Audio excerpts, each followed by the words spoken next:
Ei, você sabe o que é segurança alimentar e os seus direitos humanos? Não. O que você entende por isso? Eu não sei, eu nunca ouvi falar sobre o assunto, mas eu acredito que seja um conjunto de normas, de regras para garantir a qualidade dos alimentos para o consumo humano. Se você não sabe ou nunca ouviu falar nessas palavras, não precisa ficar constrangido. Por mais incrível que pareça, muita gente não sabe ainda o que significa segurança alimentar e nutricional e os direitos humanos, inclusive pessoas da área da saúde. A gente resolveu fazer essa mesma pergunta para um profissional de saúde. A resposta dele foi: o alimento tem que ser seguro para o consumo higiênico e sanitário e acessível a todos. Mas o que seria esse seguro? Esse acessível a todos. Quem são esse todos? Higiênico. Basta botar um cloro que ele vai estar higiênico e próprio para o consumo? Acessível a quem? Segundo a nossa legislação, desde fevereiro de 2010, é direito de todos ter acesso à quantidade e qualidade necessária ao alimento. Mas o que é esse direito humano que nos garante essa acessibilidade a alimento em quantidade e qualidade necessária? Esse direito garante que você tenha acesso físico, econômico e ininterrupto ao alimento, e que se você não possa tê-lo em casa por plantação ou algo do tipo, que você tenha acesso para consumi-lo, para você comprar ele, e que isso não afete de nenhuma forma a sua educação e a saúde. Logo, esse direito nos garante que não há mais fome no Brasil e que a desnutrição já acabou por si só, e que todo mundo tem acesso ininterrupto a alimentos de qualidade e quantidade necessária diariamente. Mas será que isso acontece? Será que a gente está mesmo garantido por essa lei? Bom, talvez quem tá vendo esse vídeo, talvez esteja, realmente. A internet ainda não chegou para todos, infelizmente. E a comida? Chegou?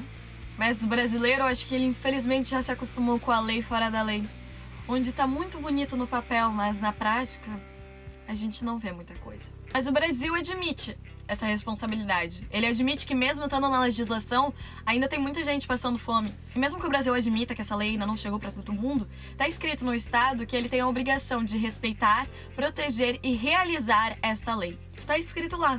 Respeitar significa que o Estado, em hipótese alguma, pode tomar quaisquer medidas que possam bloquear o acesso livre e permanente à alimentação adequada. O proteger estaria ligado a requer que o Estado seja ativo no sentido de tomar todas as medidas possíveis para evitar que terceiros, empresas ou indivíduos privam as pessoas de seu direito à alimentação. Segundo, realizar se divide em duas etapas. A primeira é a obrigação de o Estado prover a alimentação das pessoas que por algum motivo alheio à sua vontade e determinação não conseguem garantir de maneira autônoma sua alimentação por viverem na pobreza ou extrema pobreza, por serem vítimas de catástrofes e calamidades. Tá aí um caso que a gente vê na Mariana, né? Deu problema lá com os peixes, deu problema com a água, e agora todo mundo tá se movimentando para isso, para tentar ajudar essas pessoas. Mas a gente sabe que não foi uma catástrofe natural, né? A gente sabe que foi culpa de algum indivíduo por negligência. E quem sofre as consequências. E por fim, a segunda obrigação, de promover políticas públicas que garantam a realização do direito à alimentação de toda a população. E por que será que isso não acontece? Você já se questionou isso? Você sabia que existia essa lei? Que está escrito lá no nosso estatuto, que é direito nosso? Mas aí fica meio confuso, né? A lei diz uma coisa, mas não cumpre. E daí a gente vê histórias de crianças que só comem na escola, porque quando vão chegar em casa tem que deixar pro irmãozinho que não foi pra escola e não tem comida. Será que isso é alimentação de qualidade? Será que a escola consegue suprir o que a legislação não consegue? O que o Bolsa Família também não consegue? Que muita gente adora encher a boca pra falar do Bolsa Família, que é muita gente folgada. Mas você já foi ver a realidade do Bolsa Família? Será que ele vai conseguir comprar um iPhone com esse dinheiro? Você deve estar se perguntando onde é que está a segurança alimentar e nutricional, que eu falei lá no início do vídeo. Mas é que ela e o direito humano, eles andam juntinhos. Ela está relacionada com tudo isso, a alimentação de qualidade e quantidade para todo mundo. Ela diz que isso é lei e direito de cada cidadão. Tem como base prática a alimentação para garantir e promover saúde, respeitando as diversidades culturais, sejam social, econômica e ambientalmente sustentáveis. Mas e a qualidade e a quantidade? Você já ouviu falar no novo guia alimentar?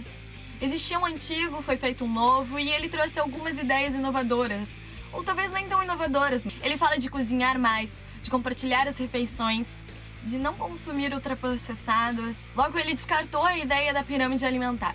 Pelo menos ela como aquela ideia de que o pão e cereais devem ficar na base, que as guloseimas devem ficar em cima.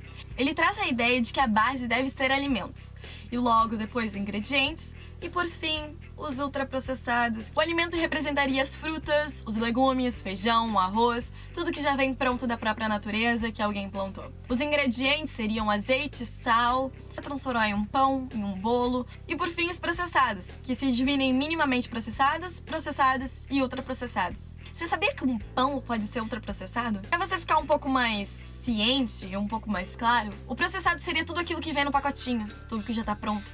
A gente chama de produto também, porque é um produto, né? A quantidade de conservantes que muitos deles têm, sódio, corante natural. Eles adoram usar essa palavra, corante natural, quando de natural ele não tem nada.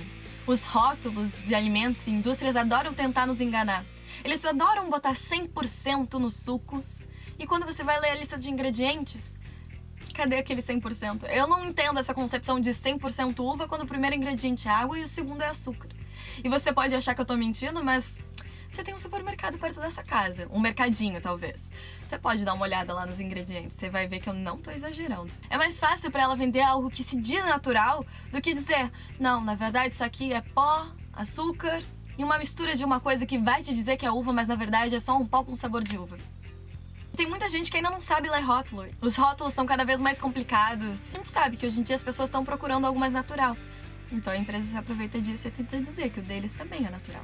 Por isso é importante verificar os rótulos, ler a lista de ingredientes, ver se condiz com o que ele está prometendo, 100% saudável, mais fibras. Aí você vai ver as fibras e tem 0,5 gramas.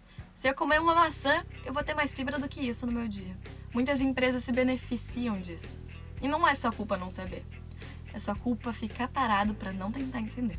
Por isso é muito importante que o guia traz, de a gente consumir mais alimentos e menos produtos.